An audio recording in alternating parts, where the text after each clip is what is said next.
Bueno, buenas tardes a todos y todas. Nada, hoy les presento la siguiente conferencia, que es Estrategias Nutricionales para la Salud Mental. Hoy teníamos pensado Roberto y yo hacer la conferencia, pero por motivos laborales, disculpar su ausencia. Y bueno, ya estamos digamos, en la mitad de conferencias, por ahí en el ciclo intermedio de todas las conferencias que estamos desarrollando desde el grupo NUME. Y lo que intentamos trasladar, obviamente, es un punto de vista de lo que estamos trabajando en este grupo y cómo puede impactar desde la nutrición, el metabolismo, la salud mental y estilo de vida a los profesionales y a los pacientes, y cómo podemos llevarlo a cabo con todas las investigaciones que estamos haciendo y con todos los conocimientos que estamos llevando por parte de nuestro grupo. Bueno, sin menoscabo ya de empezar, me presento de nuevo. Bueno, ya me conocen, ya si han visto otras conferencias. Mi nombre es Samuel Pérez Bravo, soy psicólogo y bueno, yo pertenezco, como acabo de comentar, al grupo NUME. Y bueno, este grupo nace como una inquietud común y creo que es lo que compartimos un poco los miembros de este grupo, que es que en la práctica clínica, en investigación, estamos viendo que muchos de los pacientes con trastornos de estado de ánimo, con síntomas psicóticos, con trastornos de neurodesarrollo, pues tienen una comorbilidad metabólica significativa.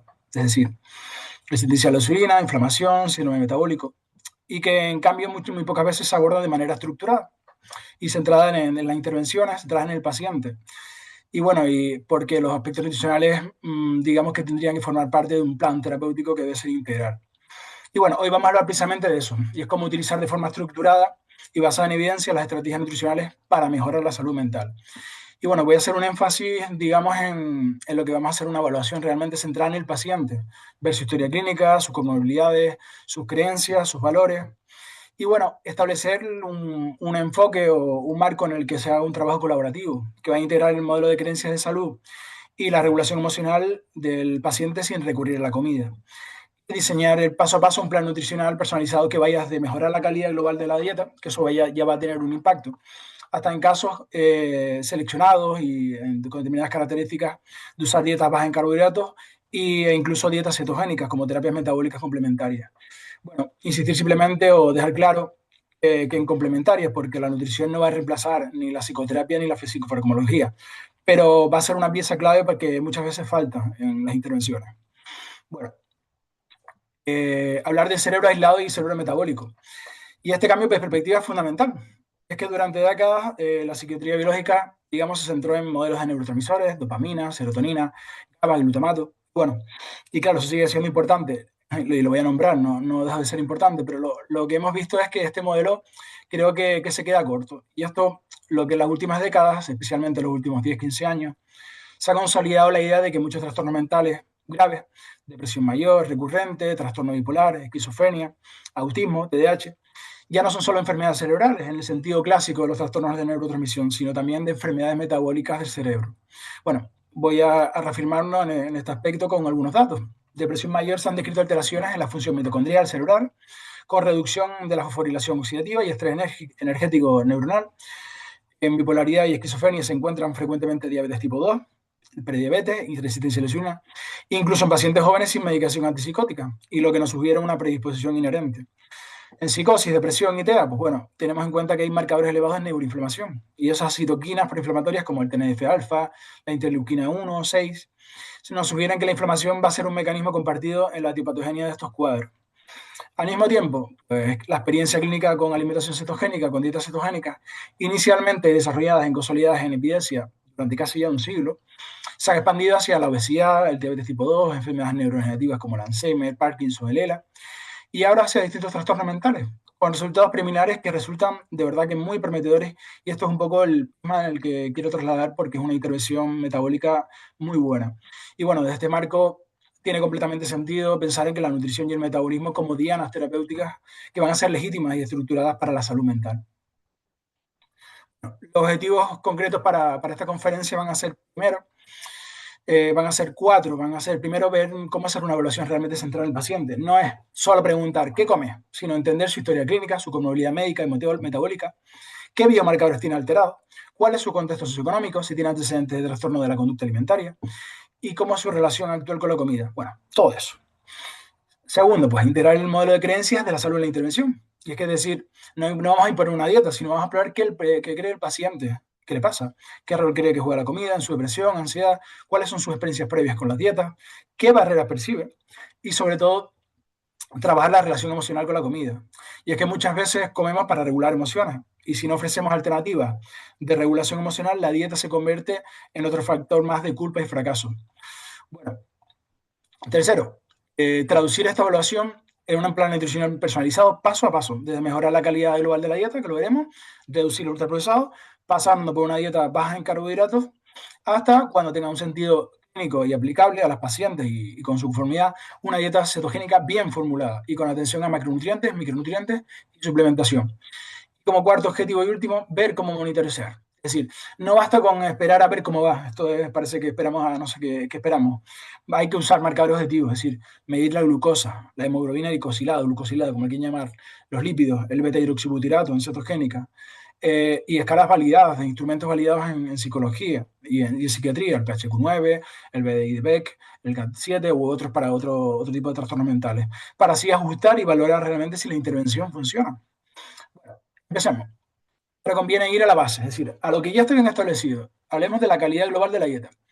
Bueno, les comento, una revisión sistemática muy reciente de Solomo y colaboradores, ya, bueno, tan reciente ya no tanto, ya estamos en 2026, 2023, centrada específicamente en estudiantes universitarios, analizaba la relación entre dieta y síntomas de depresión, ansiedad y estrés. ¿Qué encontraron estos investigadores? Pues bueno, una mejor calidad de dieta, definida como mayor consumo de verduras y algunas frutas, mayor adherencia a patrones tipo mediterráneo o DASH, que también es el baja tensión o para hipertensivo, y un menor consumo de comida rápida y snacks ultraprocesados, se ha asociado de forma consistente con menos síntomas de depresión, ansiedad y estrés. Bueno, esto es muy interesante. E inversamente, ¿qué nos vemos? Pues, los patrones de comida de basura se asocian con peor salud mental. Y ahí vemos que esta línea que hemos ido comentando durante las últimas conferencias se ve claramente en estudios de salud mental. Bueno, aunque el estudio tenga en cuenta que en población universitaria, cojo este ejemplo, los hallazgos se van a replicar en muestras más amplias de adultos jóvenes y de mediana edad, incluso de mayor edad. Un dato importante es que esta asociación es específica de la calidad y no va a desaparecer después de ajustar un poco el peso al poco para decir si baja o sube de peso. Esto hay que tenerlo en cuenta. Lo que nos sugiere es que no solo es un efecto de la obesidad, sino de la composición, de qué composición y qué tipo de alimentos va a importar en este caso. Bueno, esto ya justifica que incluso sin llegar a dietas, como hablábamos al principio, bajas en carbohidratos, cetogénicas, trabajar la calidad de la dieta global va a mejorar la cantidad y variedad de alimentos frescos, reducir los procesados, va a ser una intervención clínica relevante y con un buen perfil de coste-beneficio en salud mental. Ya lo vemos. Esto ya está muy demostrado. Bueno, hablamos de los alimentos procesados.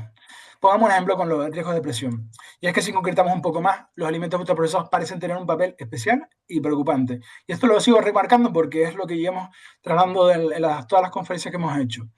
Y les nombro una revisión sistemática importante, un metaanálisis muy completa, publicada recientemente, es también, bueno, en 2023, por Maslow y colaboradores, que sintetiza 26 estudios con más de 260.000 participantes. ¿Y qué encontró? Bueno, que el alto consumo de alimentos ultraprocesados se asocia con un aumento del 28% en el riesgo relativo de depresión, comparándolo con niveles de consumo más altos o más bajos. Esto hay que tener en cuenta. Además, el análisis dosis respuesta, es decir, muy importante epidemiología, mostró que por cada 10% adicional de la energía diaria procedente de alimentos ultraprocesados, el riesgo de depresión aumentaba aproximadamente un 11%. Es decir, había una relación lineal muy clara. Bueno, esto es decir que no es un efecto de umbral, es decir, a partir de lo cual pasa algo, sino que va a ser un efecto gradual y proporcional.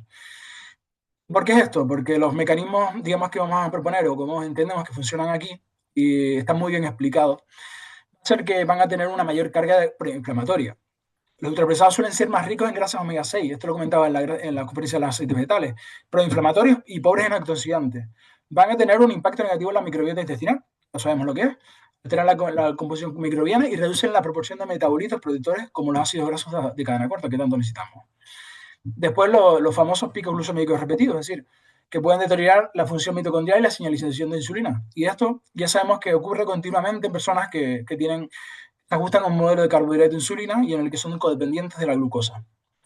Entonces, y el papel de esto es como, digamos, de los ultraprocesados, como comida recompensa. Y esto hay que tenerlo en cuenta. Comida recompensa y reguladores emocionales rápidos. Y esto es lo que nos va a ayudar a promover o a provocar ciclos de dependencia y empeoramiento del estado de ánimo. Bueno, Esto es todo un poco la visión dentro de lo que afecta, por ejemplo, en los alimentos procesados a la depresión. Y hay importancia de identificarlos y reducirlos de forma estructurada en la consulta y para nosotros mismos, que siempre lo recomiendo. Bueno,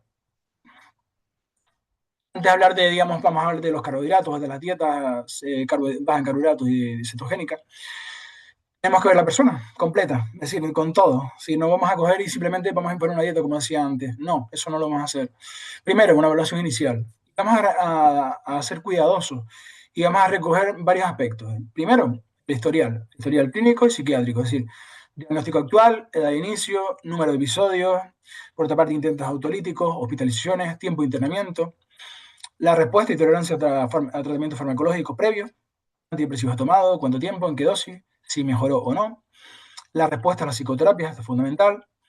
Por otra parte, las comorbilidades médicas, y esto es para ciertas alimentaciones como la baja en carbohidratos, las cetónicas, es primordial. Diabetes tipo 2, prediabetes, síndrome metabólico, obesidad, enfermedades cardiovasculares, hipertensión, dislipidemia, enfermedad hepática o renal, incluso moderada, y antecedentes de pancreatitis, esto es muy importante también, epilepsia o antecedentes de crisis, bien. Y bueno, ¿por qué esto importa? Porque tenemos cuenta que, por ejemplo, en la literatura en bipolaridad y en esquizofrenia, se muestran tasas muy altas de alteración de la homeostasis de la glucosa, incluso en pacientes jóvenes, como decía antes, y en mi caso en previa. Y esto es lo que decía, que ya tenemos una base en la cual va a predisponer a los trastornos, incluso aunque no hayan surgido los síntomas. Entonces, tenemos que tener en cuenta todos estos aspectos. Después hablamos de psicofármacos, ¿no? Los psicofármacos actuales que estoy tomando, antipsicóticos de segunda generación, algunos con efectos metabólicos marcados, hay que mirarlo muy bien, estabilizador del estado de ánimo, litio, valproato, inhibidores de la captación de serotonina, de noradrenalina, medicación antidiabética. Esto también es importante porque puede interactuar con la alimentación. Por otra parte, ya cambiamos un poco de rango, historial de dietas y peso, es decir, las fluctuaciones de peso a lo largo de su vida. Esto hay que verlo muy bien. El número de dietas intentadas. Después, los sucesivos efectos yo-yo o rebote, ¿no? Los posibles episodios de restrictivos o de atracón. Esto también. Y antecedentes de trastornos de la conducta alimentaria. Aunque no veamos, digamos, desde el punto de vista ya el diagnóstico, sino veamos antecedentes previos a trastornos de conductas como tales. Y por otra parte, también se valorar, y es importante, el consumo de alcohol y sustancias, porque es verdad que a veces puede alterar la metabolización de nutrientes y la glucemia. Yo considero que esta información, y desde el Grupo Números consideramos que esta información debería ser clave, absolutamente clave, para decidir en qué peldaño del tratamiento nutricional podemos trabajar con este paciente o con un paciente y con qué ritmo, es decir, cómo vamos a ir el tratamiento y cómo gradualizarlo. No es lo mismo un paciente con antecedentes de restricción severa, un trastorno de conducta alimentaria, que uno sin historia de ella. Entonces, hay que tenerlo muy en cuenta. Bueno, si vamos a intervenir sobre el metabolismo, vamos a analizar datos de metabolismo. Y aquí hay que establecer una línea basal. Sin línea basal no podemos aplicar una personalización en el paciente y por lo tanto esa medicina que puede ser necesaria para ajustarla. Analítica basal, ¿qué vamos a incluir? Pues bueno, glucemia y resistencia insulínica. Y en este caso incluimos a glucosa en ayunas, valores ya sabemos que por debajo de los 100 miligramos de decilitro, y hemoglobina glucosilada y glicosilada. Esto va a reflejar el control de los últimos 3 meses. Un 5.7 sería por debajo, lo normal. Hay que entender que por debajo de eso sería lo ideal.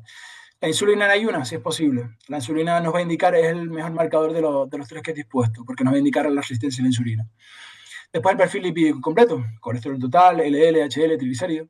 Y esto es importante porque vamos a ver fluctuaciones en las dietas cuando incorporamos la grasa. Entonces se va a elevar transitoriamente el LDL, el HDL y van incluso a bajar los triglicéridos. Estos son procesos más complejos, pero que se entienden dentro del contexto de estas alimentaciones y son totalmente naturales y no hay ningún problema en ese sentido. Lo que pasa es que siempre hay que baremarlos y evaluarlos.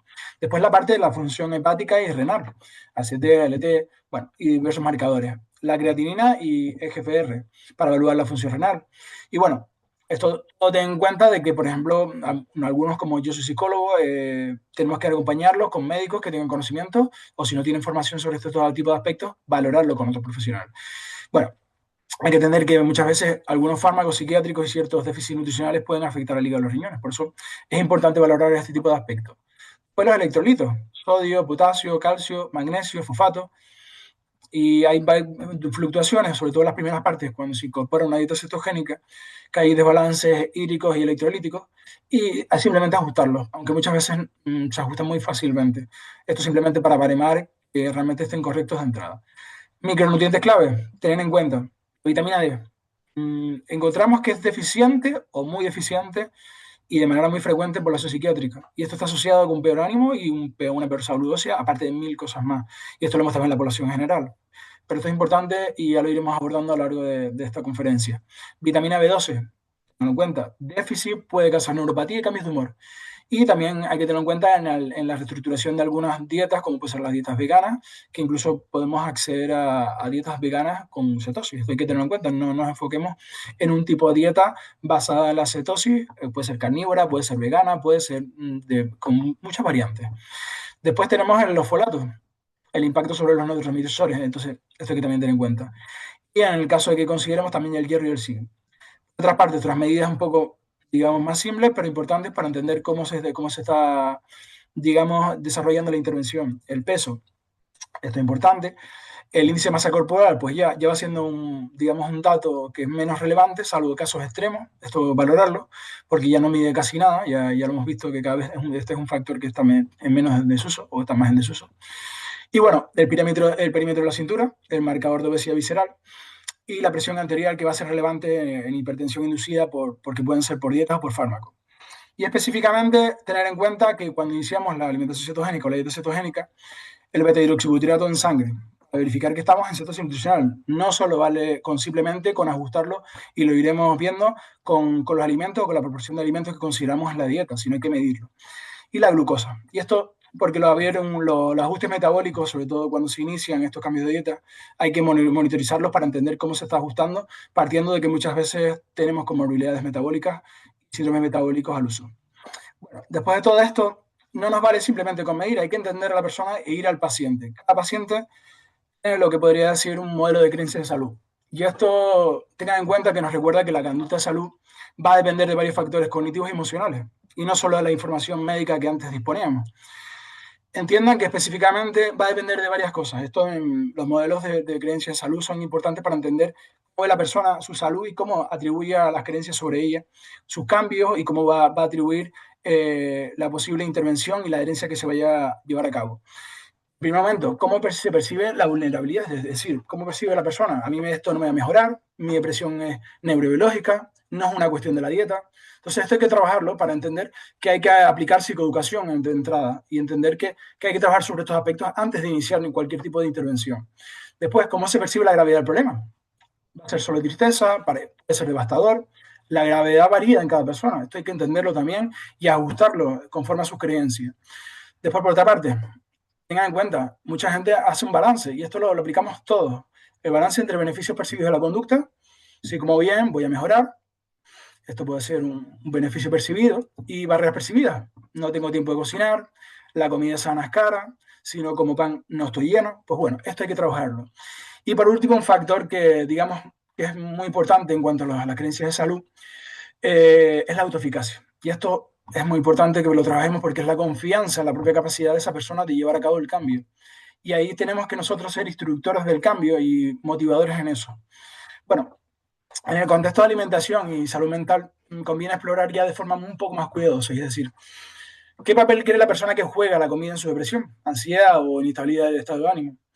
Algunos pacientes pueden decir yo como lo que sea, no me importa, otros sé que como mal y cuando me como mal me siento peor. Esas creencias vienen de la experiencia, entonces hay que tenerlas en cuenta para ir ajustándolo, porque la alimentación, todos tenemos experiencias con la alimentación y todos los días comemos. Entonces tengan en cuenta que tenemos nuestros patrones, sin darnos cuenta desarrollamos nuestras creencias sobre lo que comemos. Después, ¿qué experiencias previas han tenido con dietas? ¿Qué funcionó? ¿Qué no? Eso va a moldear las expectativas futuras que van a desarrollar sobre la dieta o la intervención que hagamos.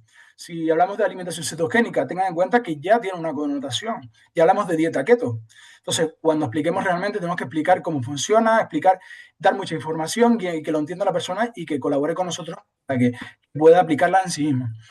Si ve la dieta como un castigo, como una pérdida de identidad, como una amenaza a su vida social, esto sí es así. pues tengan en cuenta que no va a funcionar. Va a ser rechazado, incluso saboteado por la persona, aunque la persona le diga así, realmente no van a llevar a cabo nada de manera, digamos, a través del tiempo y no van a tener ningún tipo de herencia. Bueno, los estudios sobre estrés, dieta y salud mental, y ten en cuenta que muestran que el estrés percibido aumenta la probabilidad de recurrir a la comida esa magnífica que es hablando irónicamente, de los ultraprocesados. Comida rápida, refrescos, snack, creando un ciclo vicioso, como digo siempre en mis conferencias. Estrés nos va a llevar a comer ultraprocesados, peor metabolismo y estado de ánimo. Más estrés, más comer mal. Y cuando rompe este ciclo, con una intervención dietética, la gente frecuentemente refiere a una mejora en los síntomas depresivos y ansiosos. Y eso no significa que no tenga efectos aparte. Ya romper con esto ya es una intervención. Sin embargo, ten en cuenta que si no trabajan las creencias de fondo, y es todo lo que estamos hablando, si no han explorado qué significa la comida para esa persona, el riesgo va a ser altísimo de que la dieta precisamente se convierta en otro escenario de fracaso, de culpa y encima de autocrítica. Pasemos a otro factor importante, y es que muchos pacientes, especialmente aquellos con historia de depresión crónica, ansiedad generalizada o trauma, la comida, incluso los que no tienen ningún tipo de historia de este tipo, pero puede cumplir también estas funciones. La comida cumple funciones claras y explícitas de regulación emocional. ¿Y qué sirve la comida? Pues esos múltiples significados. Primero, pues puede ser para calmar la ansiedad. La comida tiene propiedades ansiolíticas. Aumenta la serotonina cerebral y reduce el cortisol percibido.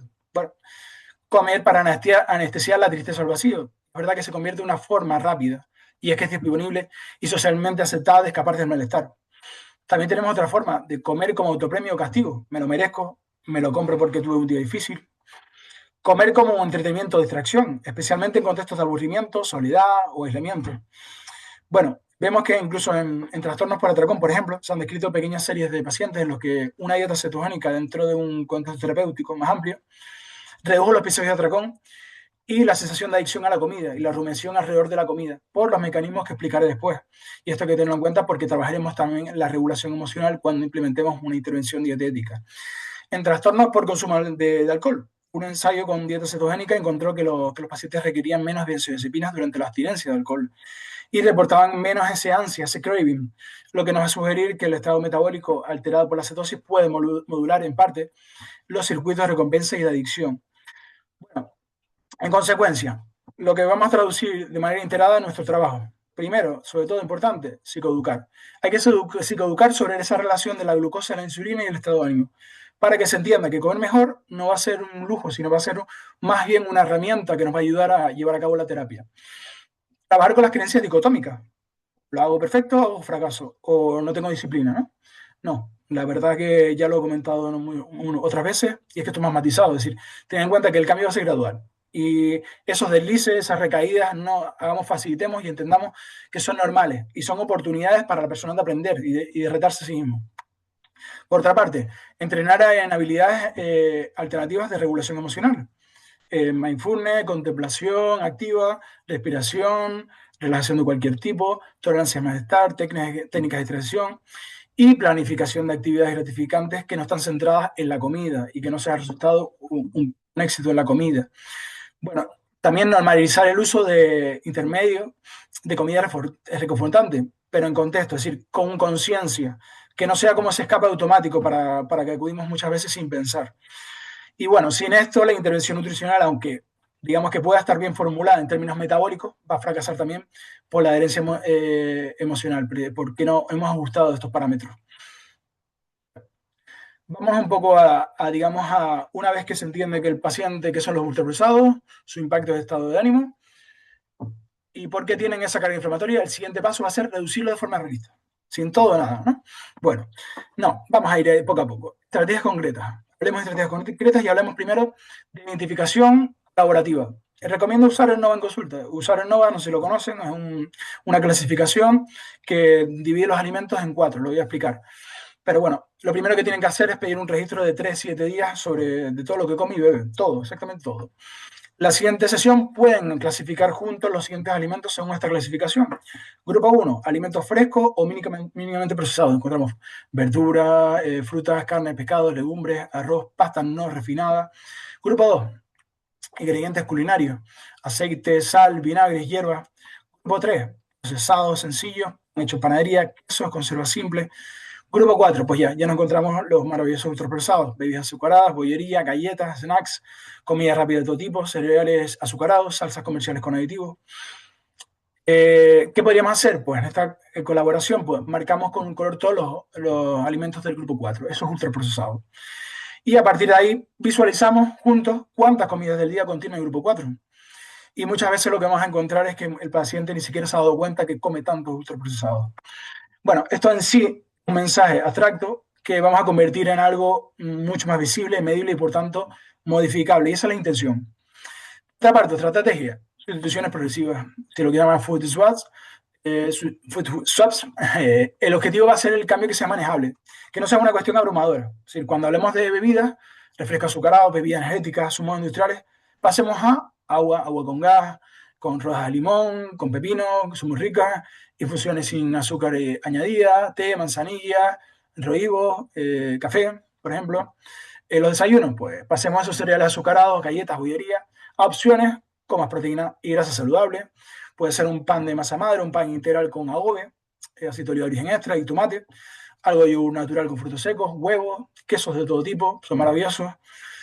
Snacks, pasamos de las patatas, las galletas, las golosinas, a frutos secos naturales, o tostados, que también, tostados no fritos, que es diferente, frutas enteras, palitos de verdura con guacamole o hummus, bueno, o sea, hay muchas alternativas.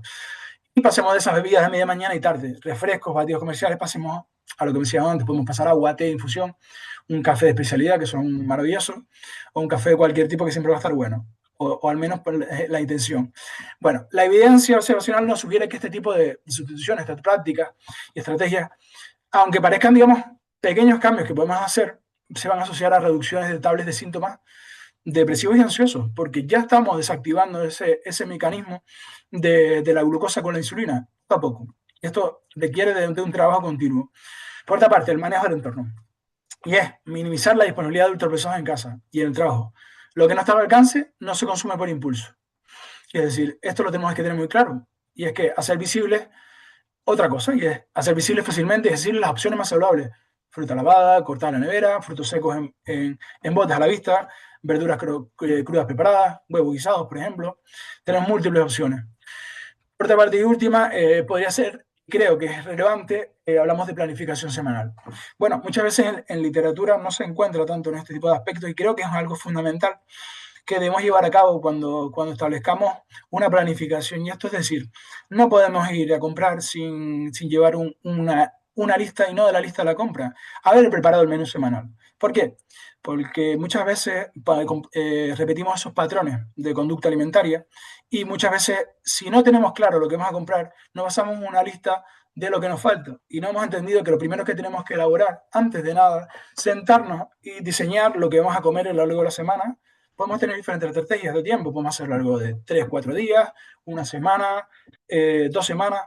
Lo recomendable para mi gusto, una semana es una buena medida para que elaboremos un menú que esté ajustado por macronutrientes, que sea basado en nuestros gustos, que disfrutemos de ello también, que esto es muy importante, que no sea algo restrictivo, porque parece que solo podemos ver las dietas como algo restrictivo, no, podemos verlo como algo que que haga disfrutar y que además nos nutra, que esa es la principal función de los alimentos. Entonces, veámoslo de un punto de vista más integral y después ya elaborar la lista de la compra a partir del menú hecho para comer. Entonces, partamos de ese punto de vista y analicemos realmente antes de ir a comprar o antes de prepararnos para la semana. Porque así nos va a facilitar muchas cosas. Entienden que vivimos con una carga cognitiva elevada. Estamos todo el día muchas veces pensando en la comida y cuando llega la hora de comida no sabemos qué queremos hacer. Y nos pasa que optamos por opciones fáciles y rápidas, como pueden ser ultraprocesados, comida rápida, pedir por deliveries y todo tipo de cosas. Entonces, mantener una estrategia en planificaciones semanales o de ciertos tipos. Y esto es verdad que nos va a facilitar mucho la adherencia a cualquier tipo de cambio de alimentación que hagamos. Bueno, no hace falta decir que la planificación de comidas se ha asociado en estudios con mejor calidad de dieta, mejor control de peso y menos consumo de ultraprocesados, aparte de mejor salud mental. Por otra parte, vamos a reducir los carbohidratos refinados y de alto índice glucémico.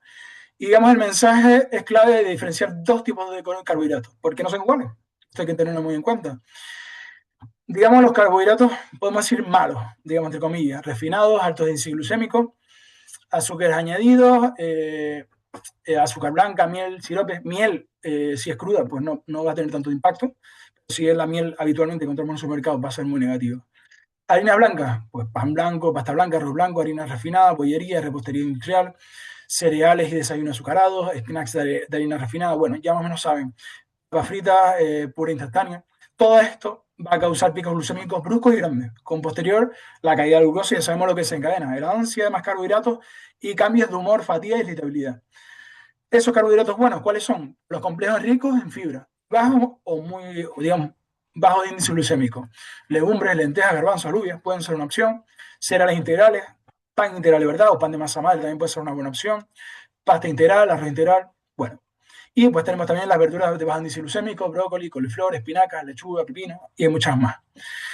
Y esto, ten en cuenta que producen un aumento más gradual y sostenido de la glucosa, y lo que nos permitirá una sensibilidad a la insulina más, digamos, mejor mantenida y estado de ánimo más estable. Bueno, simplemente comentar una revisión de dieta y colaboradores sobre dietas bajas en carbohidratos y cetogénicas en trastornos de estado de ánimo, y es que enfatizaba muy bien que las dietas occidentales contemporáneas son ricas en carbohidratos refinados y ultraprocesados, sobre todo las americanas, que son especialistas, y lo que van a crear es una carga proinflamatoria y glucémica que va a ser relevante tanto en la etiología y el mantenimiento de los trastornos del estado de ánimo. Es verdad que ya estamos copiando muchas cosas de las dietas americanas o de la alimentación americana, por eso no estamos tan alejados como antes. Y bueno, a nivel poblacional se ha observado que una mayor ingesta de azúcar añadida, no solo de carbohidratos totales, se correlaciona con tasas más altas de presión, incluso después de ajustar el índice de masa corporal y peso y en otros factores. Estrategias prácticas ya de entrada, pues bueno, vamos a dividirlo, digamos, la reducción progresiva por 3 fases. Primero, quitar esas bebidas azucaradas. Segundo, pues transformar esos desayunos. Y tercero, reducir guarniciones de almidón refinado. Eso, blanco por integral, arroz blanco por integral, pasta blanca por integral. Y aumentar verduras y legumbres en las comidas principales y carne. Esto es la tercera fase. El objetivo final no va a ser carbohidratos cero, no vamos a quitar los carbohidratos de golpe, ni esa la intención, sino reducir la carga glucémica total y la variabilidad extrema de glucosa a lo largo del día. Bueno, pasamos, digamos, a la incorporación, y esto es ya entender lo que es la dieta baja en carbohidratos. ¿Cómo lo aplicaríamos en la salud mental para alguien que quiere ya una intervención dietética para tener ya resultados desde el punto de vista del impacto de la salud mental? Pues bueno, empezamos con una primera fase, y es esa dieta de carbohidratos flexible, como estamos comentando. Pues, digamos, una dieta razonable y sostenible. Creo que es la dieta baja en carbohidratos y no estricta, o en el sentido que se entiende estricta.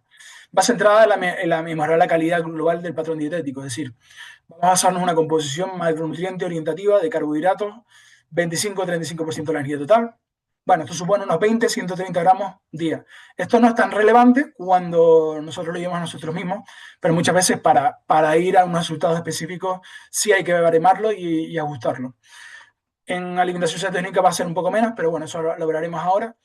Priorizar lo que son sobre todo verduras, frutas enteras, no zumo, legumbres según la tolerancia, la proteína, 20-25% de la energía. Va a ser importante para la masa muscular, la saciedad y la función cognitiva. Fuentes de todo tipo: carnes, pescados, huevos, lácteos, algunas legumbres. Y después estamos las grasas.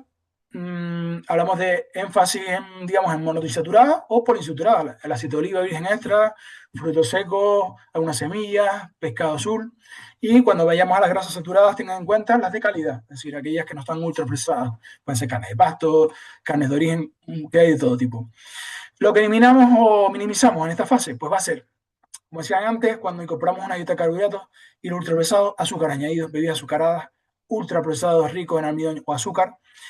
Lo mismo harinas refriadas y sus derivados. Y obviamente el alcohol, aunque muchas veces se habla en literatura de en exceso, yo ya optaría por la reducción del alcohol, y ya porque tiene un impacto muy grande, aunque sea en bajas dosis. Pero bueno, el alcohol en exceso va a influir mucho más, obviamente. Pero creo que hay que tener en cuenta que el alcohol ya nos afecta a nivel metabólico y a nivel hepático. Entonces creo que es muy importante esa respuesta hepática y de nuestro hígado para poder procesar la glucosa y cualquier aspecto que queramos requerir de una intervención dietética. Lo que priorizamos: alimentos frescos o mínimamente procesados, verduras en cantidad generosa en cada comida, frutas enteras. Me repito, pero creo que es importante que lo entiendan: proteínas de calidad, adobe en todas las preparaciones, ya que tenemos el adobe aquí mismo en España, pues aprovechémoslo. Y bueno, Este patrón se va a aproximar, como decía, por el AV, a un patrón de dieta mediterránea baja en carbohidratos y se alinea perfectamente con los estudios que se encuentran que la adherencia a dieta mediterránea y patrones prudentes de la alimentación se asocia con menor estrés, mejor bienestar psicológico y menor riesgo de depresión, incluso en seguimientos a largo plazo. Bueno, en la práctica clínica el instrumento principal será la planificación colaborativa de un menú semanal realista, y esto es lo que comentaba antes. Idealmente con un apoyo multidisciplinar de nutrición o enfermería comunitaria o con nuestro médico de atención primaria, esto es muy importante. Y el menú debe adaptarse a horarios y turnos laborales, recursos económicos reales del paciente, preferencias culturales y gustativas, la capacidad culinaria, es decir, la capacidad de disfrutar de la comida porque la hemos elaborado, del tiempo disponible para la cocina, la estructura que tengamos en casa, esas dinámicas familiares y esas dinámicas que tenemos en los patrones de comida, pues todo eso hay que adaptarlo. Y es verdad que sin esa adaptación al contexto real, el plan que hagamos será bueno, será maravilloso en abstracto, será, vamos, le daríamos un beso al plan a sí mismo, pero va a fracasar la práctica. Entonces tenemos que tener en cuenta todos estos factores. Bueno, hablamos, antes de empezar a hablar de una segunda fase, hablamos de alimentación cetogénica porque es importante hablar de esto, porque es un área de trabajo en la que nosotros estamos, digamos, innovando y aportando literatura y entendiendo lo que significa la alimentación cetogénica a la salud mental, y por lo tanto debemos hacer énfasis para que ustedes la conozcan y la entiendan muy bien. Cuando hablamos de cetogénica en clínica, pues nos referimos a una dieta muy baja en carbohidratos, típicamente 5-10% de la energía, lo que supone 20-50 gramos de carbohidratos al día. Va a ser rica en grasa, un 65-80% de la energía, es decir, de las calorías provenientes de los alimentos. Ténganlo en cuenta, no de los gramos del alimento, sino de las calorías y de la energía proveniente de los alimentos. Y con una proteína moderada de un 15-25%. Va a depender del objetivo que tengamos que requerir para poder llegar a un estado de cetosis más elevado o menos elevado. Por lo tanto, tendríamos que aumentar la grasa o mantenerlas un poco más ajustadas. Y obviamente con una progresión adecuada conforme a los requerimientos del paciente. La cetosis, nutrición mantenida no va a ser nuestro objetivo, a través de la medición del beta-hidroxibutirato plasmático, que típicamente tiene que estar entre valores entre 0,5 para ya entender cetosis y 3 milimoles por litro en ayuno. Esto es importante porque dependiendo del trastorno vamos a ver diferentes puntos a los que tenemos que ir y diferentes objetivos desde el punto de vista de la cetosis.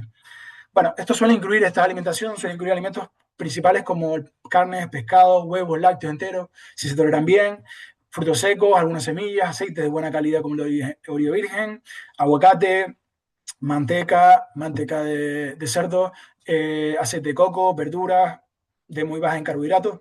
Bueno, y muchos más alimentos que muchas veces no se hablan desde el punto de vista de la dieta keto, pero que entran porque pueden ayudar a entrar en cetosis. Hay que entenderlo muy bien cómo funcionan los alimentos a nivel de macronutrientes. Y después tenemos que reducir y restringir cereales, pan, pasta, azúcares, la mayoría de frutas con alto índice glucémico, tubérculos como las papas y, por supuesto, lo como decía, pero esto creo que debería ser fundamental en toda dieta, que busque la salud, es la práctica totalidad de los alimentos ultraprocesados ricos en almidón, azúcar. Bueno, simplemente comentar que ya sabéis, creo que algunos sabéis o sabréis, que históricamente se ha utilizado durante casi un siglo en el manejo de la epilepsia, la alimentación cetogénica, la dieta cetogénica, con una tasa de remisión de un 50-60% en crisis en pacientes ya refractarios. Tenganlo en cuenta. Esto ha sido muy importante para entender desde el punto de vista de la epilepsia. Más recientemente, pues ya es lo que hemos dicho y lo que estamos abordando. Se está explorando de forma creciente en obesidad severa, en diabetes tipo 2, para remitir síntomas y enfermedades neurodegenerativas como el Alzheimer y Parkinson y distintos trastornos psiquiátricos que hemos ido abordando. El atractivo de esto, pues bueno, a nivel clínico es que ofrece un cambio metabólico profundo sin ser farmacológico, es decir, va a modular tanto la pérdida de energía, la inflamación y la neurotransmisión mediante cambios en la ingesta de macronutrientes. Y esto va a ser importante porque lo vamos a hacer diariamente y con ajustes que están acordados a nuestra biología y a nuestro estilo de vida, posiblemente. Actualmente se trabaja de estudios existentes específicamente sobre dietas cetogénicas y trastornos mentales, en los cuales se incluye ansiedad, depresión mayor, trastornos bipolares, esquizofrenia, trastorno esquizoafectivo, anorexia, trastorno por atracón, síndrome de Tourette, adicciones, TDAH y TEA, y algunos más. Lo que se encuentra fundamentalmente en estudios animales demuestran mucha plausibilidad biológica en informes de casos, en series de pacientes, típicamente se encuentran entre estudios de 5 o 20 individuos, incluso más, y en algunos estudios de piloto que ahora no son tan controlados. La evidencia tan fuerte que se encuentra o que se describe es que hay una remisión o una mejora notable de síntomas depresivos en depresión mayor, algunos casos con remisión mantenida sin psicofármacos tras la introducción de la dieta, una estabilización del estado de ánimo en trastorno bipolar, una reducción de episodios de manía y depresión, incluso en pacientes con resistencia a estabilizadores, una reducción en síntomas psicóticos positivos y negativos en esquizofrenia y trastorno esquizoafectivo, y mejoras en TEA, especialmente conductas restrictivas, regulación emocional, y en TH particularmente en inatención e hiperactividad también. Especialmente en niños de TEA se han reportado mejoras en lenguaje, interacción social y conducta, y múltiples beneficios que se están encontrando. Bueno, ahora bien, y esto quiero dejarlo claro porque es verdad que muchas veces no se habla y esto lo primero que tenemos que hacer rigurosos, como hicimos en la última conferencia Roberto y yo, y es que hay que subrayar con claridad que la calidad metodológica de estos estudios es mejorable. Hay que mejorar en estos estudios y todavía no se obtienen grupos control necesarios, si no se hace asesoramiento porque muchas veces es imposible hacerlo. Y esto sí es clave porque muchas veces hace un seguimiento muy corto de estos estudios y que necesitan, digamos, estudios ECA autorizados, digamos, ensayos autorizados de calidad. Pero es verdad que esto es lo importante de todo, es decir, vemos que hay una plausibilidad biológica sólida. Por los datos que estamos encontrando, y son de manera consistente, la alimentación cetogénica o la dieta cetogénica merece ser considerada como una herramienta terapéutica que va a ser complementaria en salud mental y especialmente en muchos casos resistentes a farmacoterapia convencional. Simplemente les comento los mecanismos propuestos por los que la cetosis se produce y por los beneficios que generan en las personas. Pues bueno, pues los posibles mecanismos que nos ayudan porque la cetosis podría mejorar los síntomas psiquiátricos son varios y no son mutuamente excluyentes. Es decir, metabolismo energético, pues el cerebro entra en condiciones normales o está en condiciones normales, usa la glucosa como combustible, eso lo saben. Pero cuando la grasa es escasa, la glucosa es escasa, perdonen, como una dieta cetogénica, pueden usar la cetona de forma muy eficiente. Y en contextos de hipometabolismo de glucosa cerebral, resistencia a la insulina neuronal, están descritos en depresión, bipolaridad y esquizofrenia, proporcionar esas cetonas como combustible alternativo va a estabilizar la producción de ATP y de energía neuronal. Y esto en varios estudios. Reducción de estrés oxidativo e inflamación. La cetosis reduce la generación de especies reactivas de oxígeno en la mitocondria y aumenta la defensa antioxidantes endógenas. A nivel sistémico e intracerebral se observan descensos en citoquinas proinflamatorias como la TNF-alfa, la interleuquina 1 y 6, y que se han implicado claramente en depresión y psicosis. La relación entre GABA y glutamato. La cetona y el estado de hipoglucemia relativa aumenta la disponibilidad de glutamina para síntesis de GABA, que es el principal neurotransmisor inhibitorio. Y esto aumenta el tono inhibitorio cerebral y reduce la hiperexcitabilidad neuronal. Y esto va a estar muy bien descrito en epilepsia y potencialmente muy relevante va a ser para la ansiedad, la agresividad y los estados mixtos. Después, por otra parte, la sensibilidad a la insulina y la microbiota.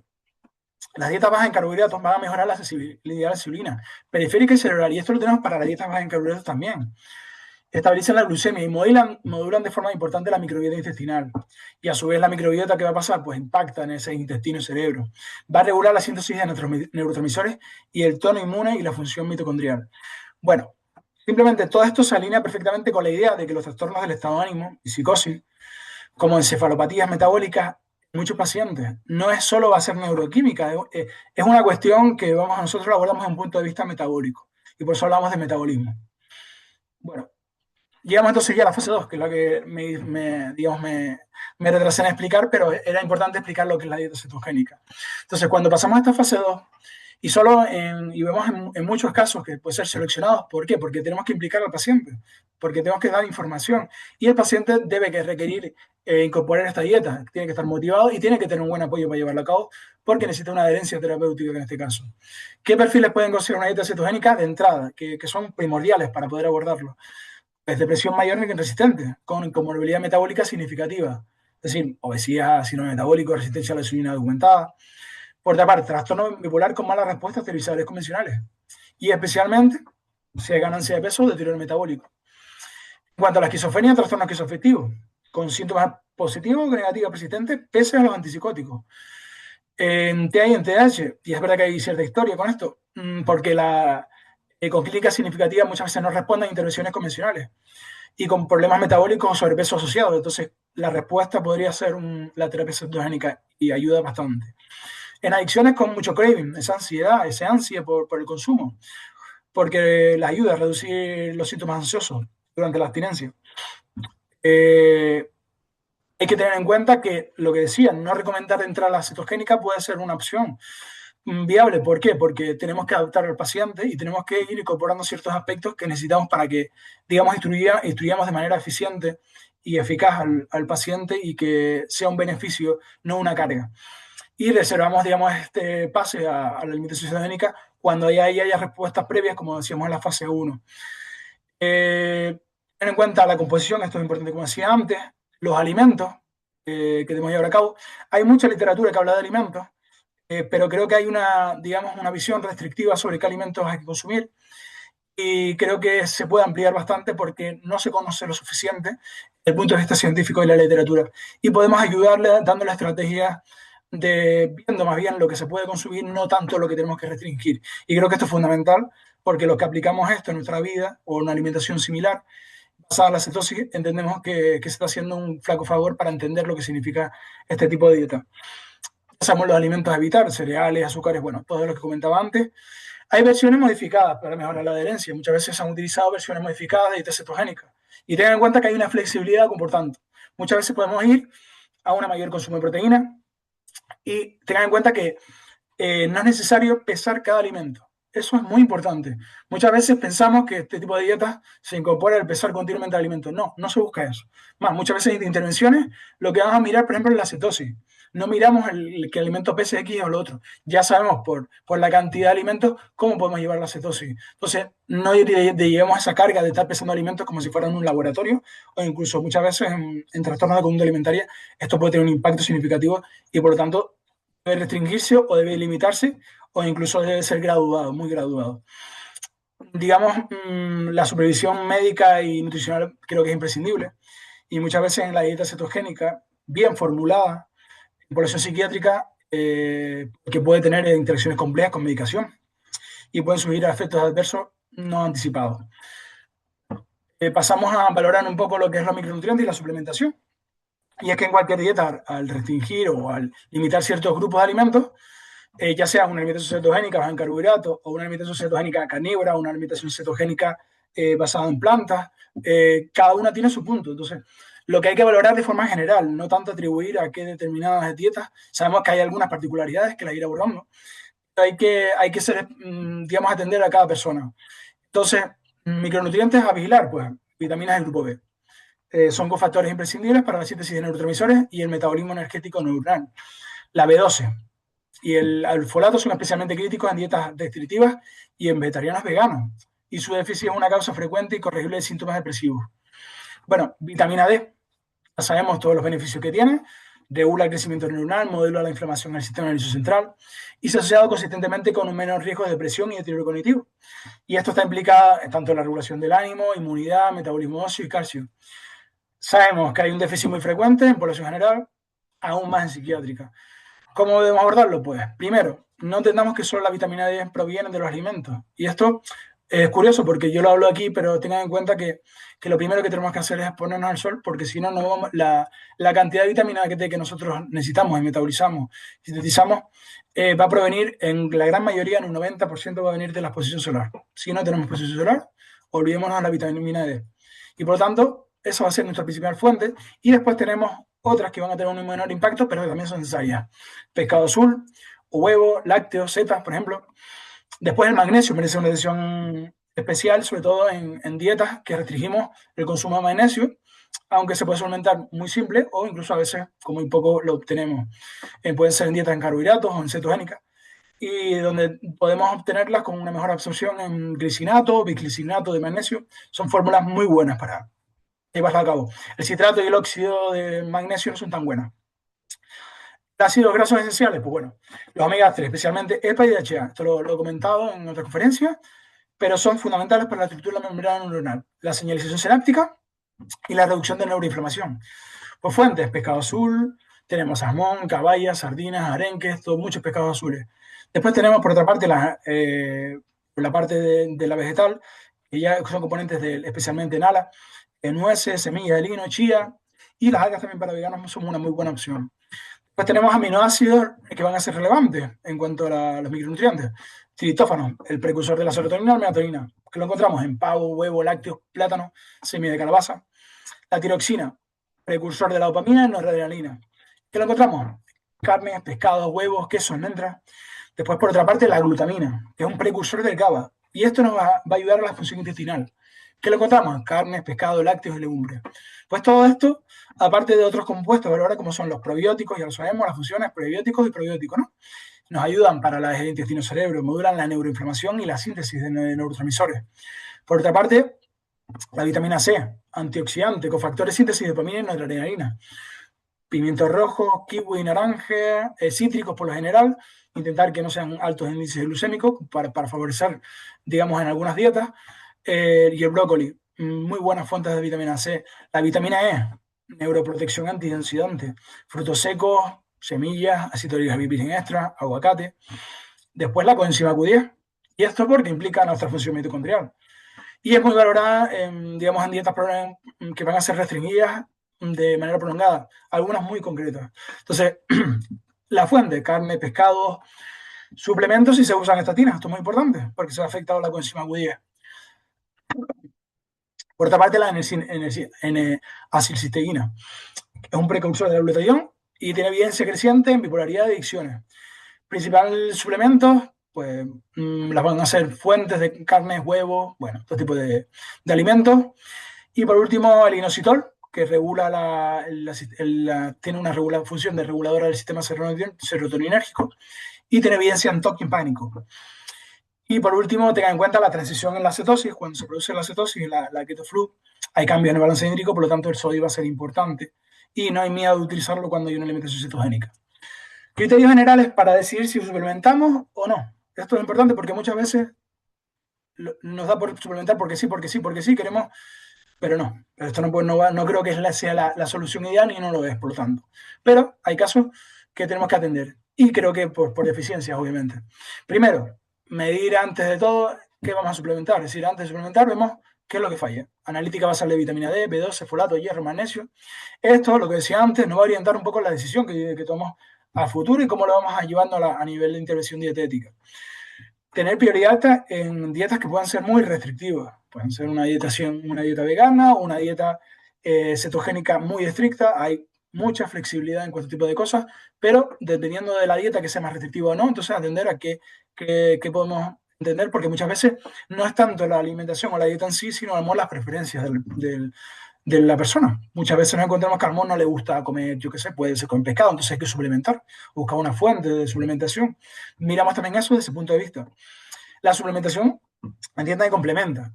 No sustituye la dieta de calidad, es lo que me decía.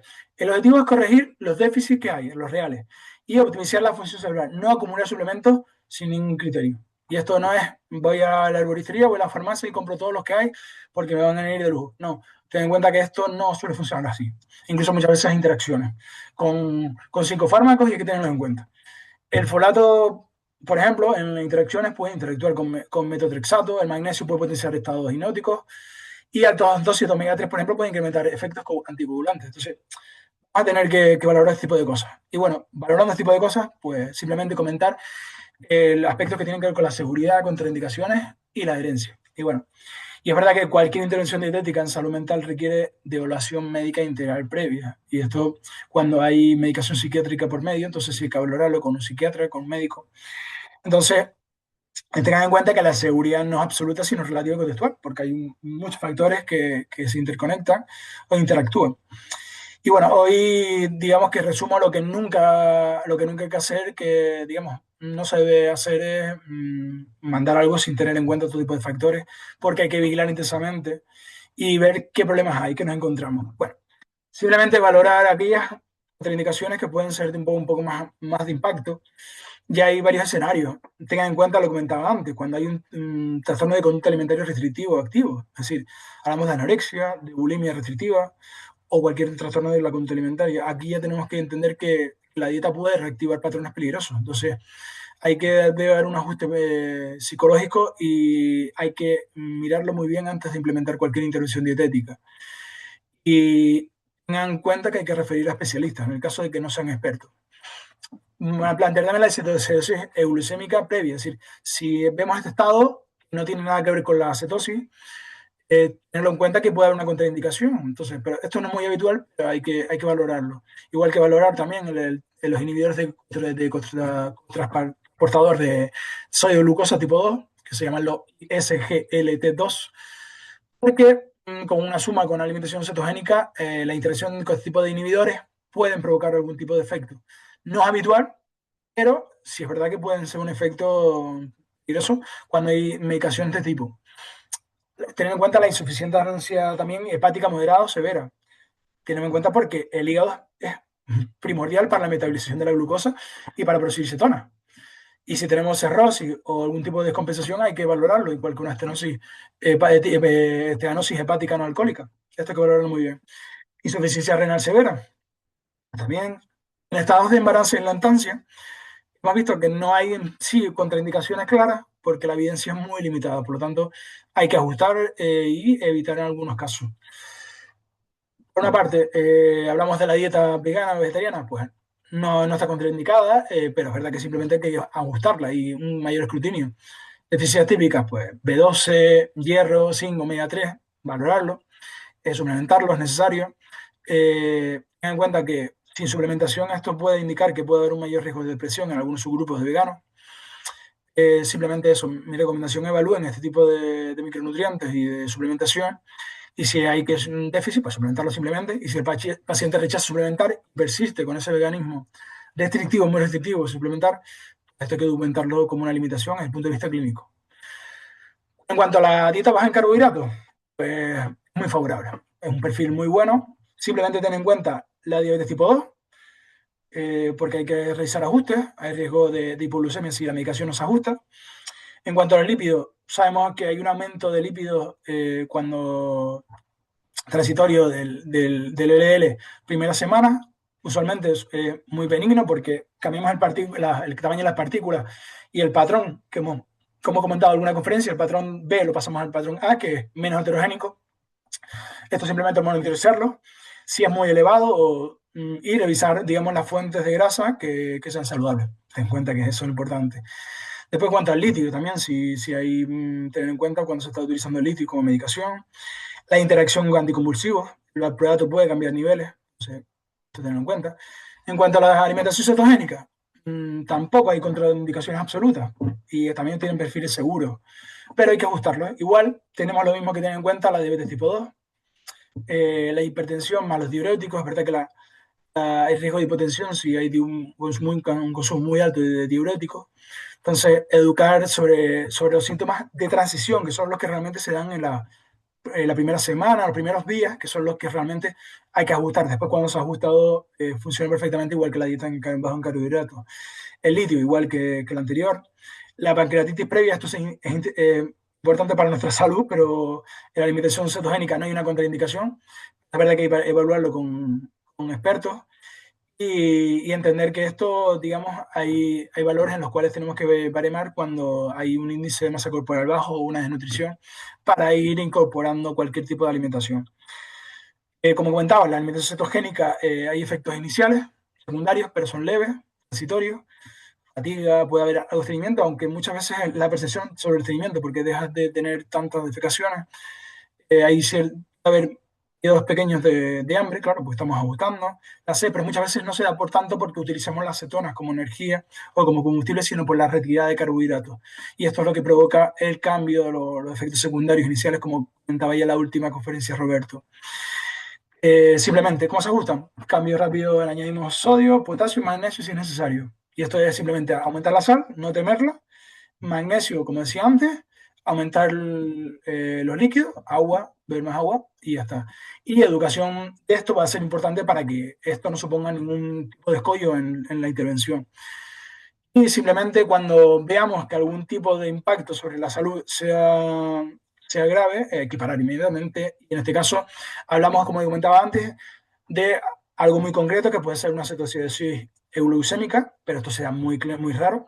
Pero es verdad que en diabetes tipo 1 esto hay que valorarlo porque en la diabetes tipo 1 no se puede hacer esto. Entonces la diabetes tipo 1 no está indicada porque ya sabemos que falla el páncreas y sabemos que falla muchas más cosas. Entonces esto hay que valorarlo con un médico y este tipo de interacciones hay que valorarlas muy bien.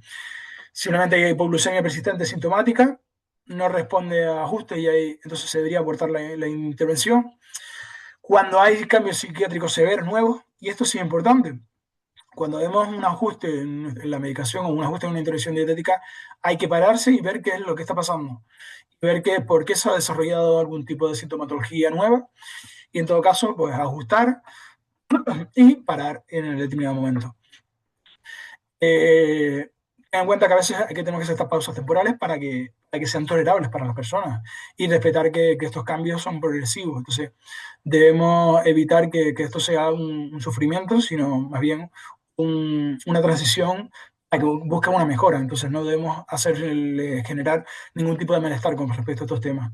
Bueno, simplemente en salud mental, y es que ten en cuenta que la seguridad dietética es un equilibrio entre beneficio potencial y el contexto individual. Y esto, nuestra responsabilidad es evaluar antes, monitorizar objetivamente durante y ajustar rápidamente si hay alarma y respetar siempre los límites del paciente, como estaba diciendo. Y es que una dieta que causa más sufrimiento que beneficio no es medicina, es iatrogenia. Entonces, la adherencia es lo que yo considero que es importante, pero no es un signo de virtud del paciente, entiéndalo. Si alguien no puede tolerar una dieta o si la vive como una amenaza para su bienestar mental, la solución no es culpabilizar, sino ajustar, pausar o cambiar la intervención. Y digamos que la mejor dieta en sí misma es la que el paciente puede sostener y que se alinea con su vida. Bueno, ¿qué hacer para mantener esto? Bueno, un aspecto clave de la intervención nutricional es que se maneja como cualquier otra terapia en salud mental. Objetivos claros, controles periódicos y ajustes basados en datos. Y esto es seguimiento analítico sistemático a los 3 meses de inicio y después cada 6, 2 meses, 6, 12 meses, perdón, según el riesgo clínico, y esto hay que tenerlo en cuenta. Y si hay antecedentes de comorbilidad metabólica grave más frecuente, pues entonces hay que tenerlo mucho más en cuenta. Evaluar estos tipos de aspectos que pueden ser con aspectos que ya comentaba antes: peso, perímetro de cintura, presión arterial, glucosa en ayuna, hemoglobina glicosilada, perfil lipídico completo, función hepática, función renal, electrolitos, vitamina D y B12, si procede. En alimentaciones cetogénicas debemos ajustarlos y medirlos con el beta-hidroxibutirato a nivel sanguíneo, hacernos las mediciones, con las mediciones se tienen que hacer correctamente y al menos una vez por semana. Esto es lo que hay que indicarle al paciente y tenemos que enseñarle cómo hacerlo y a veces tienden a medirlo diariamente, pero lo importante no es medirlo diariamente, lo importante es revisar la media semanal y no es lo importante la lectura puntual, sino esa cómo se va manteniendo y se sostiene a lo largo del tiempo. Por otra parte, muchas veces podemos medir también la glucosa a nivel de medición casera y podemos para detectar un poco esos primeros cambios, esa variabilidad glucémica en los primeros, en la intervención dietética que estamos utilizando porque tiene ese impacto a nivel metabólico. Ya hagamos una dieta baja en carbohidratos o una alimentación cetogénica. Esto hay que seguirlo con escalas y es que ya las que estemos utilizando, ya no me propongo la que voy a comentar aquí ahora. Pueden utilizar el PHQ-9, el BDI para depresión, la que utilicen, la que crean relevante, la que tengan evidencia, eso sí es importante. El GAD-7 para ansiedad, el John Mania Rating Scale o el MATS para bipolaridad, el PANS en psicosis. Bueno, esto no, que van a seguir ya con la intervención digamos, psicológica que vamos a llevar a cabo.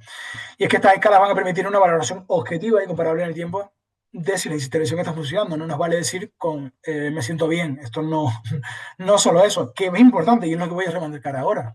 Y tengan en cuenta que los aspectos más subjetivos van a ser muy relevantes. Es decir, en el contexto de la salud mental, si solo miramos biomarcadores, estamos perdiendo la mitad de la película. Y una parte muy importante, porque a veces nos van a indicar mejor que los biomarcadores, cómo nosotros nos encontramos y lo que el paciente experimenta. Y subjetivamente, es decir, en su día a día, y es tanto más predictivo de la adherencia, la sostenibilidad y el impacto terapéutico real que cualquier otro marcador de laboratorio. Y bueno, esos indicadores que si nos los preguntamos activamente son importantes y para el paciente a menudo nos lo va a reportar por cuenta propia y no hace falta preguntarlo. Bueno, voy a recorrer, digamos, un poco el detalle de cada uno de ellos para un poco veamos una perspectiva de lo que nos puede abordar los pacientes desde el punto de vista de su subjetividad y su experiencia. Y vemos que energía y vitalidad percibidas, y es que el paciente refiere, es mi experiencia, el indicador subjetivo, como más poder de adhesión al cambio dietético. Mi experiencia, ¿no? Cuando un paciente con depresión mayor que lleva meses, con fatiga, empieza a referir en la semana 3-4 que me levanto y ya no necesito 2 horas para funcionar. Esto sí es clínicamente muy significativo y terapéuticamente muy potente. Lo que podemos esperar muchas veces en los primeros días de la dieta cetogénica, la energía frecuentemente fluctúa. Tenemos, digamos, lo que es el famoso keto flu. Pero esto lo que decía que es más bien el impacto de los carbohidratos, el dejar los carbohidratos y de la glucosa, más bien. Hay que educarlo, esto hay que anticiparlo, es normal, y si no lo anticipamos, el paciente lo interpreta como un fracaso y va a abandonar. Entonces, debemos tenerlo muy en cuenta. A partir de la semana 4, la mayoría refiere a una energía más estable, sin los picos y valles asociados a esos picos glucémicos postprandiales. Y bueno, este es uno de los mecanismos clave. Ya estabilizamos la glucemia y la insulina, y se estabiliza también el sustrato energético cerebral.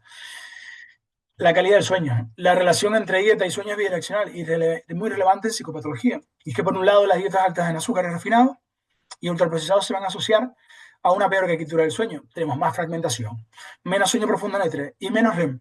Y por otro lado, la mejora de la dieta y especialmente la cetogénica, nos vamos a encontrar que se asocia a varios estudios con una mayor profesión de sueño de onda lenta, lo que se relaciona con conciliación de memoria, regulación emocional y restauración neuronal.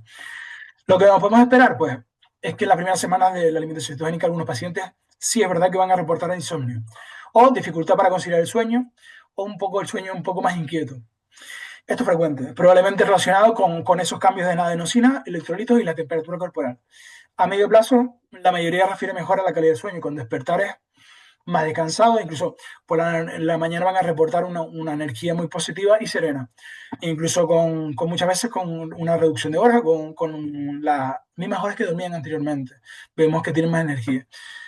La regulación emocional día a día, y esto es que quizás un factor o un indicador muy fino y el que requiere una, digamos, una habilidad clínica para ir explorándolo. Es que no estamos hablando de si el paciente o no tiene un episodio depresivo. Eso es lo que estamos, ya vimos, como con un instrumento.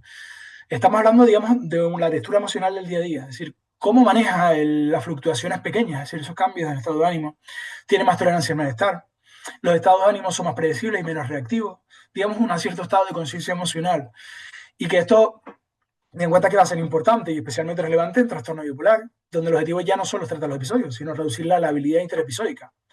Y también en depresión con alta reactividad emocional o incluso en trastornos límites de la personalidad, que lo vemos muy, muy obvio. Lo que podemos esperar es que es verdad que uno de los hallazgos más consistentes de la literatura con respecto a los pacientes que alcanzan la cetosis, de manera estable van a reportar un mayor, digamos, estabilidad emocional y menos altibajos y mayor ecuanimidad.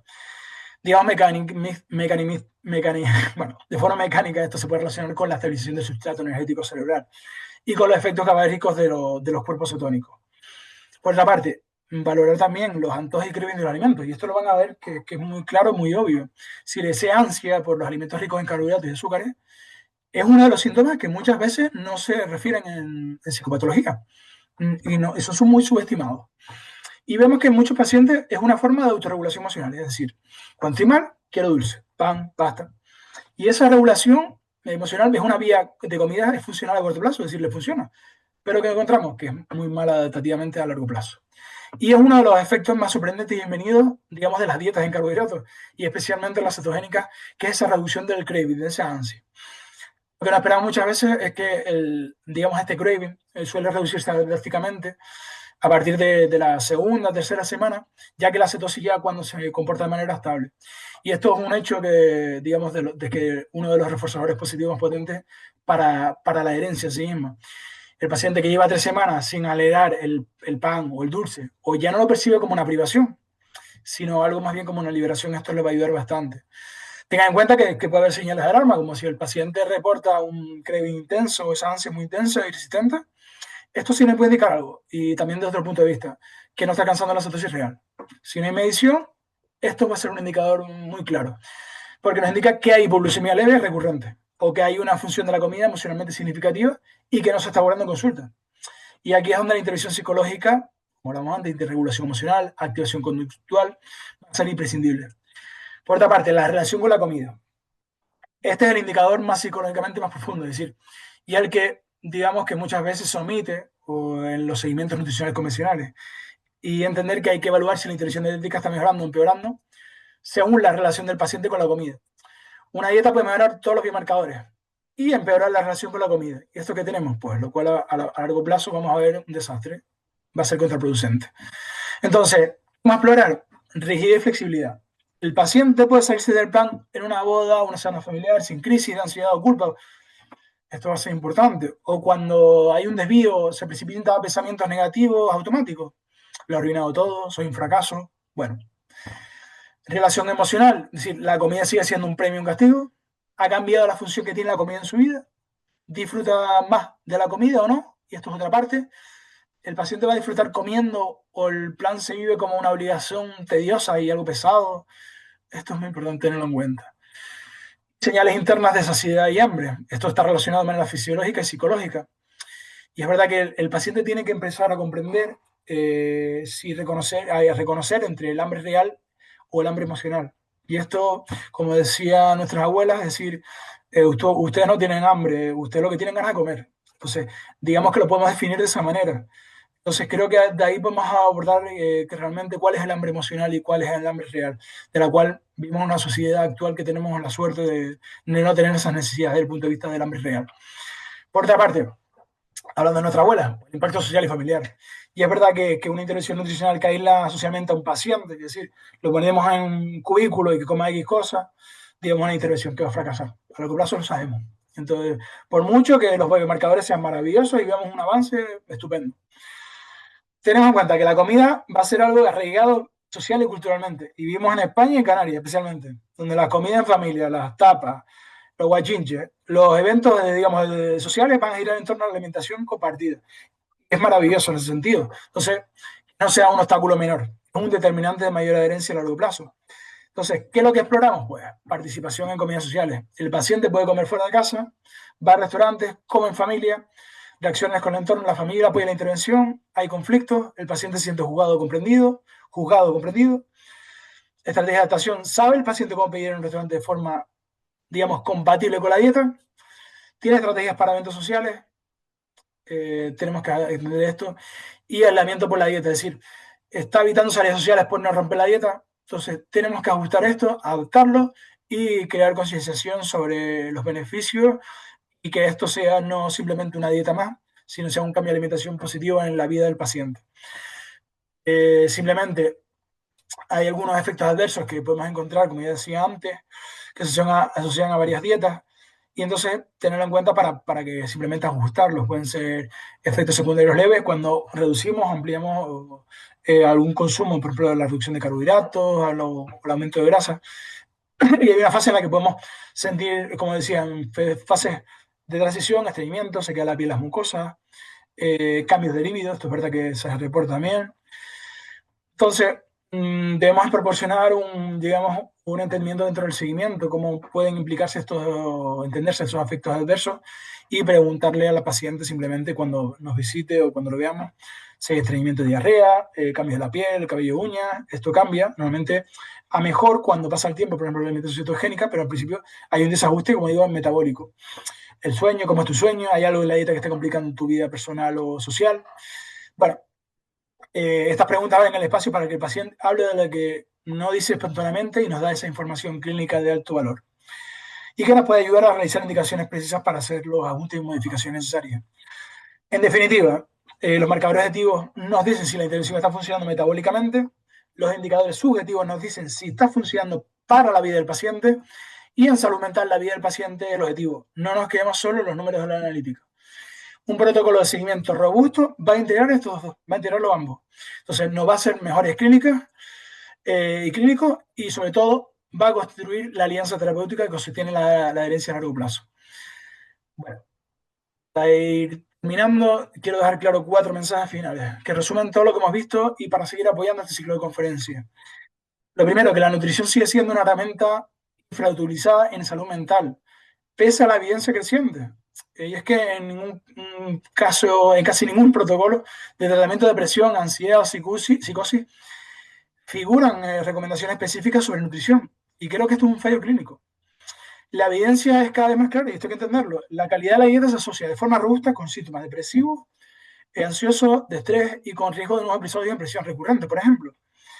Entonces, entender que en la neurobiología se tiene que atender a factores que son claros para entenderse, como la inflamación, el estrés oxidativo, la difusión mitocondrial, la alteración de microbiota, y van a ser mecanismos compartidos en trastornos mentales y en comorbilidad metabólica. Y la nutrición va a impactar directamente en todos ellos. Por otra parte, esto creo que lo dejamos muy claro, lo repito, lo vuelvo a repetir, lo digo 30 veces o las que haga falta.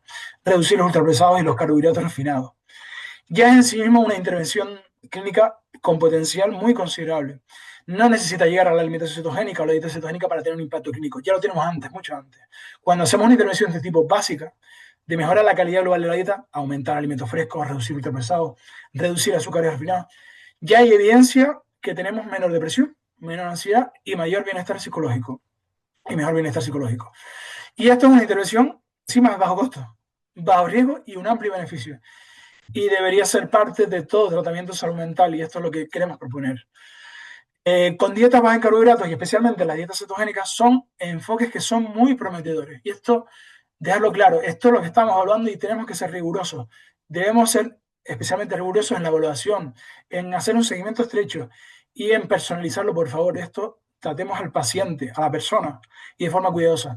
Y ya no prescribir cetogénica toda. Hay indicaciones claras, contraindicaciones que pueden ser leves, pero requerimos supervisión. Hay que formular bien la alimentación cetogénica, la dieta cetogénica. Y es verdad que la evidencia aún no tiene la calidad que necesitamos y necesitamos abordarlo con nuevas investigaciones y con ECAs más robustos.